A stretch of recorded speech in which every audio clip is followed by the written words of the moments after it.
সংস্কার আসছে না। সংস্কার কি? আমি সংস্কারটা বুঝে যাব।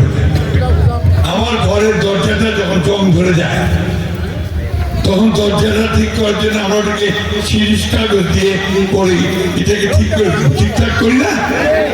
তারপর দরজাটা ভাঙে গেলে ওটা কাঠে এনে ঠিক করি না আমরা, ওইটা কয় সংস্কার। আমাদের এই দেশটা, রাষ্ট্রটা, এইটা যে চালায় ওইটা আপনার নষ্ট হয়েছে, ভাঙে গেছে, খারাপ লোকগুলো ওইটাকে নষ্ট করে দিচ্ছে। এই জন্য এইটাকে ঠিক করার জন্য সবাই মিলে চিন্তা করে সব রাজনৈতিক দলগুলো একটা আপনার সংস্কার করছে। দরজাটা ঠিক করে লাগাইছে, কবজাটা ঠিক করে লাগাইছে, যাতে ঠিকঠাক ভাবে সব চলে। তো এইটা তো শুধু বললেই হবে না, রাজনৈতিক দলগুলো বললে কি হবে? হবে না, এটা সমস্ত মানুষকে বলতে হবে। তার জন্য যে ভোট নেওয়া হয় একটা, আপনার পুরান মানুষ যারা আছেন তারা জিয়া রহমানের হা না ভোট দিয়েছিলেন, দেখছেন? আর আরো যারা আমরা পুরানা আছি আমরা ওইখানে হানা ভোট দিয়েছি। এইখানে আপনার এই হা না দেওয়া হচ্ছে যে কে কে সংস্কার চায়, কে কে সংস্কার চায় না।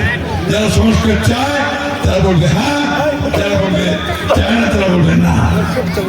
আমরা তো সংস্কার চাই, পরিবর্তন চাই না, তাই তো। কবজাটা ঠিক হোক, দরজাটা ঠিক হোক, জানলাটা ঠিক হোক, তাই না? আমাদের দেশে এক ব্যক্তি শাসন নষ্ট হোক, আগে কম্পিউটার মধ্যে ফ্যাসিস্ট না হোক, জবাব দিতে থাক, তাই না? এটাকে আমরা বলতেছি আমরা হ্যাঁ ভোট। আপনারা তো দুইটা কারণ দিবে, একটা হচ্ছে এমপি ইলেকশনের ক্যান্ডিডেট, আরেকটা হচ্ছে এটার মধ্যে লেখা থাকবে হ্যাঁ না।